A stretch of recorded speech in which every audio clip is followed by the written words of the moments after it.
Graça e paz, amados de Deus, que o Senhor abençoe o seu dia, que o Senhor abençoe a sua família, que encha você de graça, do seu favor, da sua misericórdia.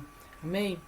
Eu quero compartilhar com você uma palavra que o Senhor falou comigo essa semana, está lá em Mateus 8, vou ler a partir do 19. Fala assim, ó. Então, aproximando-se dele, um dos escribas disse: Mestre, seguir-te-ei para onde quer que fores.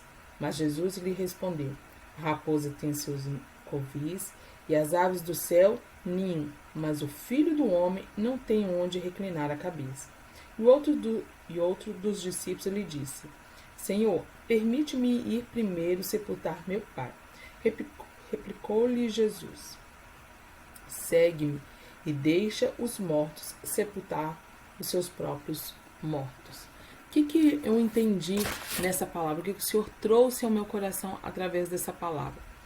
Que muitas das vezes nós desejamos seguir o Senhor, mas estamos muito preocupados com as coisas dessa vida. E às vezes as nossas preocupações são até legítimas.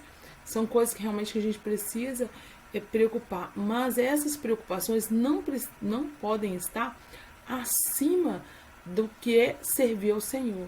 Não pode estar acima do que é seguir aquilo que Deus tem nos orientado.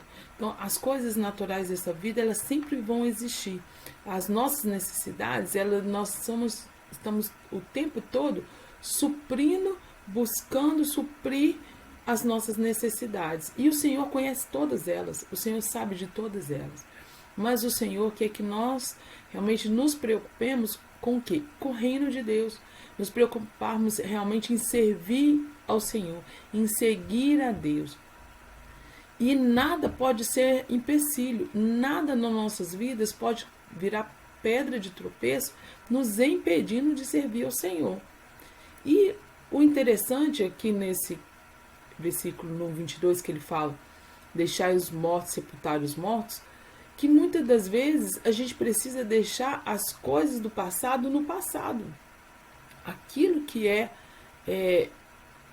no passado, aquelas coisas que estão lá no passado, para a gente receber o novo de Deus, a gente precisa deixar que elas fiquem para trás.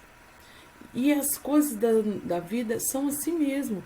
Às vezes elas tentam nos embaraçar, às vezes elas tentam nos tirar o foco, às vezes elas tentam nos impedir de seguir o Senhor. Mas nós não podemos deixar nada nos impedir de servir ao Senhor. Nesse tempo agora que nós estamos vivendo, de pandemia, as pessoas têm arrumado mais situações para não fazer a vontade de Deus, mais situações para ficar em casa, mais para ficar mais isolado, mais quietos. Só que o Evangelho precisa continuar sendo proclamado. A vontade de Deus, o propósito de Deus precisa continuar sendo cumprido.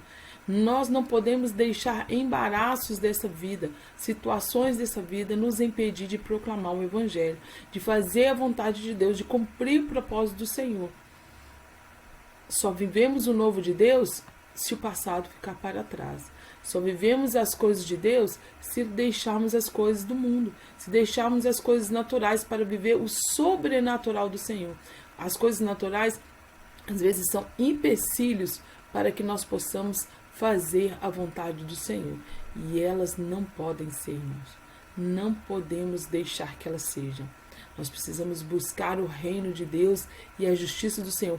Não podemos deixar nada acima da vontade de Deus. Nada acima do querer do Senhor. Então, a palavra de Deus fala que nós devemos amar o Senhor de todo o nosso coração, com toda a nossa força, com todo o nosso entendimento. Tudo que há em nós precisa buscar realmente o Senhor. E o Senhor, quando nós fazemos isso, as outras coisas naturalmente o Senhor vai cuidando, né? O Senhor mesmo vai operando nas nossas vidas. Essa é a palavra que eu queria te trazer nesse dia de hoje. Que o Senhor te abençoe, que você possa continuar prosseguindo e fazendo a vontade de Deus. Que você possa continuar fazendo o querer do Senhor.